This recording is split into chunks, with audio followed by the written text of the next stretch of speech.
আপা সালামু আলাইকুম। ভালো আছেন আপা? ওয়ালাইকুম কি সালাম। করতেছেন ভালো এতক্ষণ আছি। ধরে? নামাজ পড়ছেন? বেলা চলে গেছে। অত কামের ঝামেলার মধ্যে নামাজ টাইম মতন আমি পড়তে পারি না। তো নামাজ ঠিক মতন না পড়লে তো সমস্যা আপা। নামাজ হলো উক্ত মতন পড়া লিখবি। আপনার কি কি সমস্যা সে বাড়ির? আমার বাড়ির কামের ঝামেলা, অনেক ঝামেলা। ঝামেলা তো ইয়া করবো, ওগুলেন সামলাবো না, ওগুলেন সামলাবো না, ওগুলেন সামলাবো। ও, এই অবস্থা তাহলে এই জন্য নামাজ দেরি করতেছেন পড়ার। তো নামাজটাই সাথে যাবে আপনার। নামাজটাই সাথে যাবে। আর এই যে অনেকগুলো ধন সম্পত্তির কাজ করেন এই কথা ভাবা হবে না, কারণ আল্লাহ বুঝবে আপনার হাসির মাটিতে গেলে যে সুলাইমান নবীর থেকে তোমার বেশি ধন সম্পদ ছিল যে তুমি নামাজ দেরি করে পড়িছ, এই কথা জিজ্ঞাসা করবে, তখন আপনি কি করবেন? এই আর কোনো সমস্যা আছে ইয়া ছাড়া? আপনার স্বামীর কি খবর? আমার স্বামীর কথা বললো না। আমার স্বামীর অত্যাচার বেশি।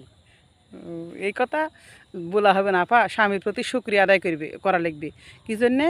যে যখন হাসরে মাঠের যে কথা বলবেন যে আপনি স্বামী খারাপ, তখন আল্লাহ আবার আপনি জিজ্ঞাসা করবে যে আসিয়া বিবির স্বামী ফেরাউন বড় খারাপ ছিল না তোমার স্বামী বড় খারাপ ছিল? আসিয়ার স্বামী এত জালিম এত শয়তান হওয়া সত্ত্বেও আসিয়া নামাজ ত্যাগ করেনি, আর তোমার এই সামান্য স্বামীর এই অল্প এক না ইয়ে তুমি নামাজ ত্যাগ করলে পারো, তোমাকে তো মেনে লওয়া যাবে না, এই বলে আপনি দুযোগ দেখা দিবে, তখন আপনি কি করবেন? কেরাবা আপনার ইয়া শাশুড়ির কি খবর? শাশুড়ি কার দিকে খায়? শাশুড়ি চারটে বেটা নাই, তাও আমার কাছে আর ঘাড়ির চাপা পড়িছে। আমি কি করব? শাশুড়ির কথা ওরকম চিন্তা করা হবে না। কি জন্যে? মায়ের পায়ের তলে সন্তানের বেহেস্ত। আপনি যেমন আপনি স্বামীর খেদমত করে স্বামীর সঙ্গে সুন্দরভাবে পরিচালনা করে বেহেস্ত অর্জন করার চেষ্টা করতেছেন, ওই রকম কিন্তু আপনার স্বামীর আবার ওই মায়ের উপর সম্পূর্ণ নির্ভর।